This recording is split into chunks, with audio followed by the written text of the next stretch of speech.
देखो ये वाले बिंदु हैं, तो मान लो इसको P है, ये क्यों है, को जोड़ने वाले रेखाखंड बिंदु इस वाले बिंदु को ये मान लो कोई बिंदु P क्यों, ये मान लो R है, को किस अनुपात में विभाजित करेंगे। दो बिंदु ले लो, सबसे पहले ये वाला बिंदु और ये वाला, और ये बीच में आ गया इनके, या कहीं भी ले लो, यहाँ पे आ गया बीच में, नहीं यहाँ पे आ गया, तो ये P है, ये क्यों है। तो ये क्या क्या बोल रहा है, ये 3,10 है, और ये वाला कितना है। देखो ध्यान रखना, बिंदु जो देगा ना वो दो बिंदु अलग अलग होंगे, तो यहाँ पे 6,-8, और एक सिंगल बिंदु कौन सा दे रखा, -1,6।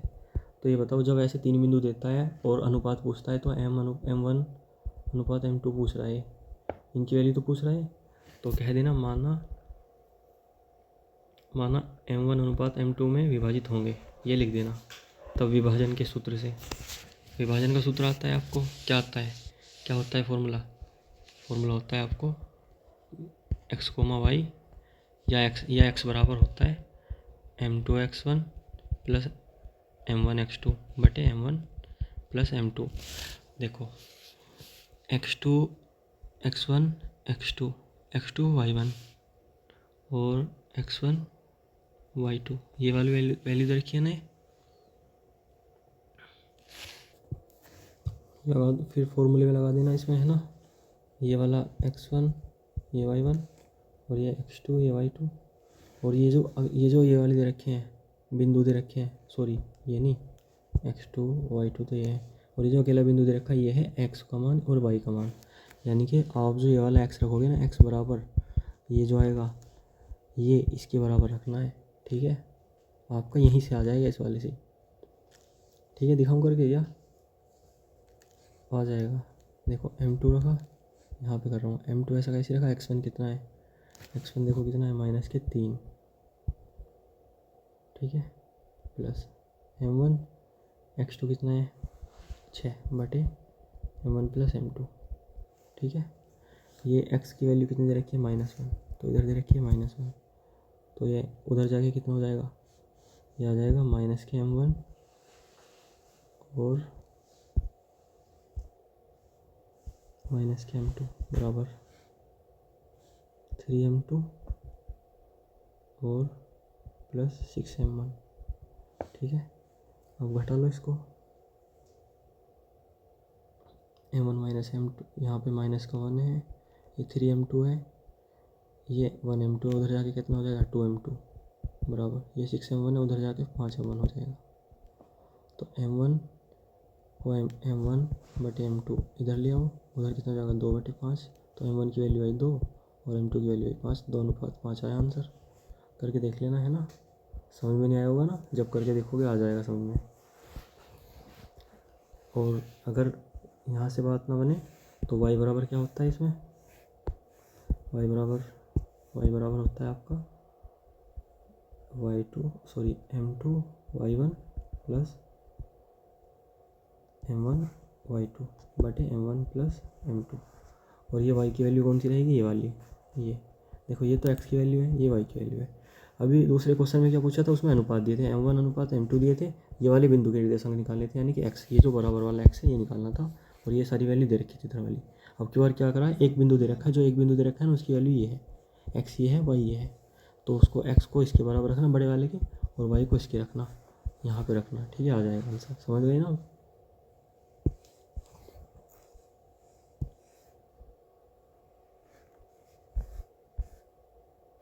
कौन सा क्वेश्चन था वो, हाँ अब ये वाला क्वेश्चन है ना।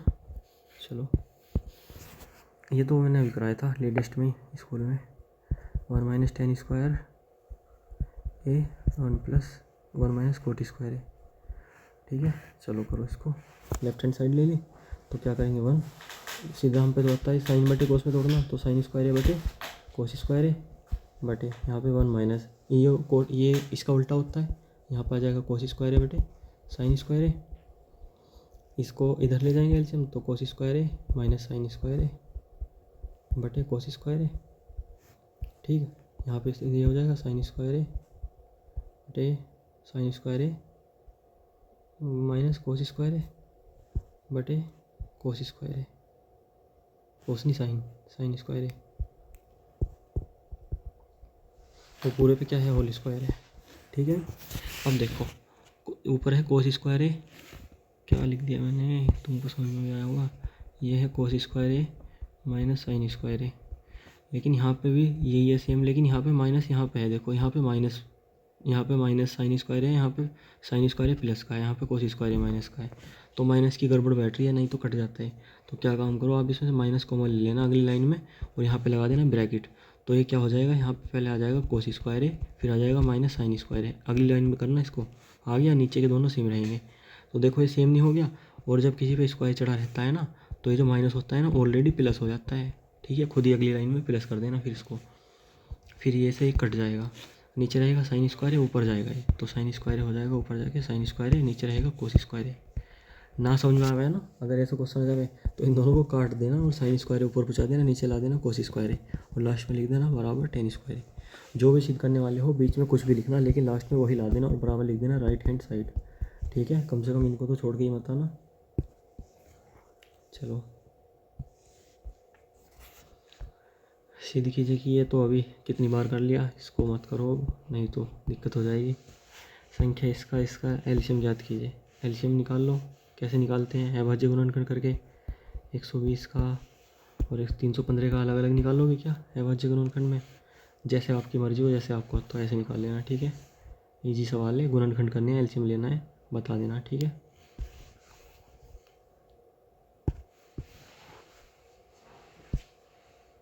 वैसे इसमें तो कोई शर्त भी नहीं लगा रखी, तो आप सिंपल इस तरह से ले सकते हो, 120 और 315 है नहीं, कैसे भी करके निकाल लेना, इनका एलसीएम निकाल देना। और क्या क्वेश्चन है, अब ये क्वेश्चन हमारा दुश्मन हो गया है, ठीक है। अगर ये क्वेश्चन दिखता है तो तुरंत इसको सबसे पहले करना है, ठीक है। अब फिर दोबारा से आ गया, देखो बिंदु ये वाला बिंदु, अब की बार देखो बिंदु ये है और बिंदु ये वाले दोनों बिंदु हैं, यानी कि ये वाला बिंदु इससे भी इतनी दूरी पे और इससे भी इतनी दूरी पे, यानी कि क्या आएगा, क्यू पी बराबर आएगा क्यू आर। क्यू पी देखो, क्यू पी हो गया ये वाला, बराबर आएगा क्यू आर, ठीक है। क्या निकालना है, एक्स फिर से निकालना है। अब तो करने की ज़रूरत नहीं है ना इसको, कैसे करोगे, इधर क्या ले लोगे, इधर देखो 5 में से 1 गया, 5 में से 0 जाएगी का होल स्क्वायर, 3 में से 1 जाएगा का होल स्क्वायर, इधर अंडर रूट आ जाएगा बराबर, इधर x में से 0 जाएगी का इसका भी होल स्क्वायर, प्लस 6 में से 1 जाएगा इसका भी होल स्क्वायर, ठीक है। ये तो बिल्कुल सेम ही बनेगा भैया, वही क्वेश्चन आ गया रिपीट से, वही है तो सेम, आंसर भी हो जाएगा 4 ही, ठीक है। अभी तो करा था ये वाला क्वेश्चन, बस इसमें से नाम रख के दे दिया खुद ही, आंसर प्लस माइनस 4 आएगा इसका भी, वही तो है। वह अनुपात ज्ञात कीजिए जिसमें वाई अक्ष बिंदु इतने इतने को जोड़ने वाले रेखाखंड को विभाजित करता है। देखो ये क्वेश्चन ठीक है, थोड़ा नया सा है, कैसे करेंगे, वाई अक्ष वाई अक्ष विभाजित करता है तो अनुपात ज्ञात करने हैं, यानी कि m1 अनुपात m2 ज्ञात करना है। तो आपको पता होनी चाहिए इसमें 3 चीज़ देकर रखता है, ये और एक बिंदु पर और देके रखेगा तब अनुपात पूछेगा, लेकिन इसमें बिंदु तो दिया ही नहीं। तो वाई अक्ष के क्या निर्देशांक होते हैं, देखो अगर एक्स अक्ष देता है तो एक्स अक्ष के होते हैं x,0, यानी कि एक्स अक्ष पे वाई 0 होता है, और अगर वाई अक्ष के दिए हैं तो इस पर कौन 0 होगा, x 0 होगा, तो 0,y हो जाएंगे इसके निर्देशांक। यहाँ पे लिखना वाई अक्ष के निर्देशांक लिखना ऐसे, वाई अक्ष के निर्देशांक हो जाएंगे 0,y, तब विभाजन के सूत्र से। तो ये वाले आपके पता है किसकी वैल्यू है, ये 0,y अक्ष पे जो है ये एक x की है एक y की है, समझ गए ना। तो यहाँ से निकालना अनुपात x बराबर, ये वाली x1 है, ये y1 है, ये x2 है, y2 है, ठीक है, समझ गए। अब m1 x1 m2 x2 देखो इस वाले से आ जाएगा, प्लस m1 प्लस m2, देखो ये जो x की वैल्यू क्या दे रखी है 0, तो यहाँ पे 0 रखो, है ना। वाई एक्स पे बोल रहा है ना, तो वाई एक्स पे एक्स क्या होता है 0, जब वाई एक्स पे बोलेगा आपको 0,y लेने हैं बिंदु, ठीक है, और अनुपात ज्ञात करना है तो m1 m2 की वैल्यू याद करनी है, समझ गए, बराबर m1 तो निकालना ही है, m1 x1 कितना है, देखो x1 है 5 गुना 5 प्लस m2 भी निकालना ही है, देखो x2 कितना है, x2 देखो कितना -1 बटे m1 प्लस m2, ये उधर जाके 0 बन जाएगा सारा, देखो 5 m1 आया यहाँ पे माइनस आ जाएगा, माइनस m2, तो ये उधर जाके कैसा हो जाएगा, ये m2 उधर जाके 0 के इधर प्लस का हो जाएगा, 5m1 आ जाएगा। और इसको इसके बटे में ले आओ तो m2/5 बराबर m1 आया। लेकिन आपको m2/m1 निकालना है, तो इसको इसके फिर से बटे में ले आओ, क्या आ जाएगा, यहाँ पे लिख रहा हूँ m1/m2 आ जाएगा। उधर क्या बचेगा, 1/5 है ना भाई। यहाँ से ये m2 नीचे उठ के जाएगा, यहाँ पे तो 1 बचेगा, नीचे 5 से बचेगा, तो 1/5 m1 अनुपात m2 आया 1/5, ये आना है आंसर। ठीक है, मैं इस क्वेश्चन को गलत तरीके से तो नहीं कर रहा, एक बार मैच कर लेना, वैसे सही है, फिर भी देख लेना आंसर मैच करके कहीं से अगर हो सके तो, नहीं तो कर देना ऐसे ही। ठीक है, अब इसको करेंगे। देखो ये क्वेश्चन बहुत ईजी है, ये वाला ट्रिग्नोमेट्री का। इसमें आपको क्या करना है, कुछ नहीं करना, जैसे 1 - cos थीटा दे रखा है, 1 + cos थीटा दे रखा है, आपको साइन बदल के फिर से गुना करनी है, लेफ्ट हैंड साइड ले लेना। ठीक है, एक लाइन मैंने शॉर्ट कर दी, तो क्या करोगे आप, गुना करके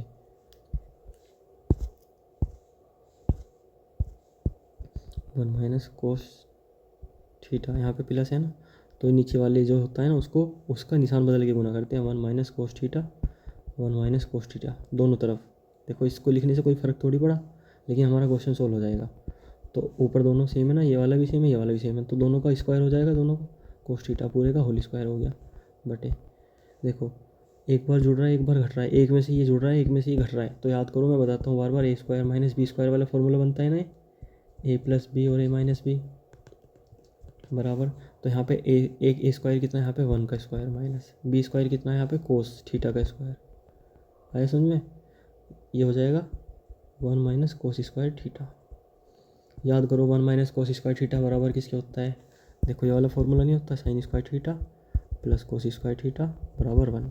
तो यहाँ से देखो cos² थीटा कैसे निकलेगा, तो उधर 1 को ले जाओ, तो cos² थीटा बराबर 1 - sin² थीटा। तो क्या है इसकी वैल्यू, cos² थीटा की 1 - sin² थीटा।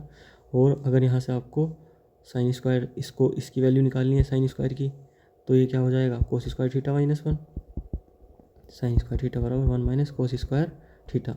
तो इसकी वैल्यू क्या आ रही है, इसकी वैल्यू आ रही है sin² थीटा, 1 - cos sin² आ जाए तो उसकी वैल्यू आ रही है cos² थीटा। तो इसकी वैल्यू कितनी आ गई यहाँ पे, ये जो था इसकी वैल्यू आ गई आपकी sin² थीटा।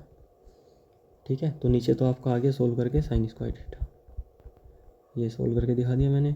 ऊपर क्या है, नीचे तो आ गया sin² थीटा, ऊपर 1 - cos² थीटा का होल स्क्वायर, सॉरी यहाँ पे नहीं है, यहाँ पे है। तो देखो दोनों पे होल स्क्वायर है, तो पूरे पे क्यों ना एक साथ होल स्क्वायर चढ़ा दूँ, इसको हटा के पूरे पे नहीं चढ़ा दूँ, दोनों पे चढ़ गया तो इससे एक कट जाएगा, समझ गए। तो क्या बचा, 1 - cos थीटा बटे sin थीटा। ठीक है, अब देखो दोनों को अलग अलग, ये एक के बटे में अलग लिख लो, ये इसके बटे में अलग लिख लो। तो 1 के बटे में cos sin थीटा लिख लिया अलग, बीच में किस चीज़ का निशान है, माइनस का, तो माइनस लगाया। अब यहाँ पे cos थीटा था, तो cos थीटा के बटे में sin थीटा, दोनों अलग अलग हो गई। देखो cos थीटा बटे sin थीटा क्या होता है, देखो sin बटे cos तो होता है tan, लेकिन cos बटे sin होता है cot, समझ गए। और ये क्या होता है, 1/sin किसका उल्टा होता है, कोसेक का, तो ये हो गया कोसेक थीटा माइनस, और ये क्या हो गया, कोट थीटा। आगे समझ में, देखो अब गंदा गंदा तो हुआ है, लेकिन मेरे हिसाब से तो तुमको समझ में आ जाना चाहिए था।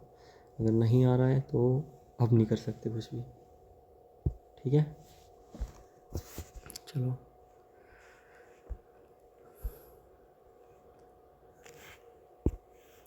14 सेंटीमीटर त्रिज्या, आर बराबर ये है, थीटा बराबर ये है 120, आर बराबर 14। फॉर्मूला लगाएंगे क्या, वृत्तखंड का क्षेत्रफल याद करा रहा है। देखो वृत्तखंड बोल ले या लघुखंड बोल ले, एक ही बात है, दोनों सेम है। तो जब वृत्तखंड बोल लेना आपको, इसका मतलब है लघुखंड का याद करना है। तो ये बना देना, उसमें अगर बना सको तो बना पाओ तो थीटा दिखा देना यहाँ, ये 14 सेंटीमीटर दिखा देना। वैसे बना दोगे ना नंबर ज़्यादा मिलेंगे आपको सबसे। और ये त्रिभुज बना देना, और ये बोल देना कि इसका याद करा, इसको थोड़ा डार्क कर देना ऐसे। ठीक है, बस इतना कर देना तुम, तो करो यहाँ तक। पहले तो इसका निकालो, त्रिज्याखंड का क्षेत्रफल क्या होता है आपको पता है, थीटा बटे 360 इंटू पाई आर स्क्वायर ये होता है। तो इसमें थीटा कितना है, 120 बटे 360 गुना पाई कितना है 22/7 गुना आर कितना है 14 गुना 14, इससे ही कटेगा 7 बार 14, 2 बार सॉरी 14 दूनी 28 हो जाएगा, 0 से 0, 12 3 36, ठीक है। नीचे ऊपर कितना है 22 गुना 2 गुना 14, नीचे कितना आ गया 3। कट रहा है किसी से? देख लेना आप, ये आ जाएगा।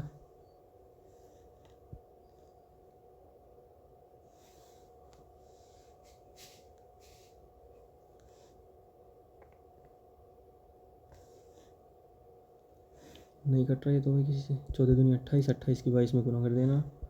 28 दाम 280, 28 दाम 280 और 28 दूनी 54। ये जोड़ के देख लेना कितना आएगा। 280 280, ये हो साइड से 616। ठीक है, 616/3 ये आ गया। तो इसका आंसर आया 616/3, ये आएगा आपका। फिर अगली लाइन में देखो, मैं अलग अलग निकाल के दिखा रहा हूँ, स्कूल में एक जगह निकाली। अब क्या करोगे, ये निकालना है ना, तो ऊपर का त्रिज्यखंड वाला ये त्रिभुज वाला क्षेत्रफल घटा देना। तो यहाँ पर लिखना त्रिभुज का क्षेत्रफल, ये होता है r² sin θ/2, त्रिभुज का क्षेत्रफल। तो r² कितना है 14 गुना 14/2। साइन थीटा कितना है साइन 120।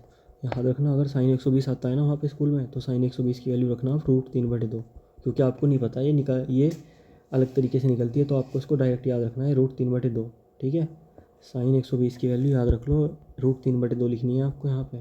तो 14 गुना √3/2, 2 सत्ते 14, 2 सत्ते 14, 7 सत्ते 49, कितना आया 49√3।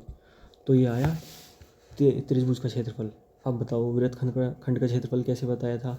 जो आपका ये वाला क्षेत्रफल आया है ना, ऊपर वाला कौन सा आया है, सेम ऐसे ही करना भाई क्वेश्चन आपकी बार। कितना आया था 616/3 आया था ना, उसमें से इसको घटा दो। यहाँ पे लिखना वृत्त खंड का क्षेत्रफल, 616 में से ये घटा देना त्रिभुज का क्षेत्रफल। आगे समझ में? तो 616/3 माइनस 49√3, बस यहीं पे छोड़ देना आप। ठीक है आंसर। और अगर देखो एक और स्टेप पूछ ले, वो पूछ ले दीर्घवृत्त का पूछ ले, तो ये जो दोनों पूरे आंसर आए ना, दोनों इसको घटा देना πr² में से, दोनों को। ये दोनों आ गए यहाँ तक, यहाँ पे घटा देना πr² में से। पाई 22/7 रखना गुना r की वैल्यू 14/14 गुना 14 रखना, फिर सारे को इसको घटा देना। बहुत बड़ा क्वेश्चन बनेगा फिर तो ये। और कौन सा रह गया? लाल रंग का बादशाह 52 पत्तों से बेटी की पत्ती में से। यहाँ पे लिखना आप, लाल रंग का बादशाह पूछ रहा है ना, तो ये लिखना 52 पत्तों में लाल रंग के बादशाह 2 होते हैं। ठीक है, तो यहाँ पे लिखना लाल रंग, ध्यान रख लो इस क्वेश्चन को, यही आ सकता है डायरेक्ट, लाल रंग के बादशाहनी की प्रायिकता बराबर अनुकूल परिणाम बटे, यानी कि संभव परिणाम बटे कुल परिणाम। कुल परिणाम में 52 और अनुकूल परिणाम में संभव परिणाम कितने हैं 2, तो 2 से कितनी बार कटेगा 1/26 बार। यह आएगी। एक तस्वीर वाला पत्ता, एक फेस कार्ड। तो यहाँ पे लिखना एक तस्वीर ताश के 52 पत्तों में से एक फेस वाले पत्ते कितने होते हैं 12 होते हैं। याद रखना इनको, एक तस्वीर वाला पत्ता एक फेस कार्ड वाले पत्ते 12 होते हैं। तो अनुकूल परिणाम कितने आ गए 12, टोटल कितने 52। ठीक है, किससे घटेगा 2 से काट के देखो, सिक्का 12 और 26, फिर 2 से काटो 3 और 13। ठीक है, 13/3 आ गया आंसर। बस।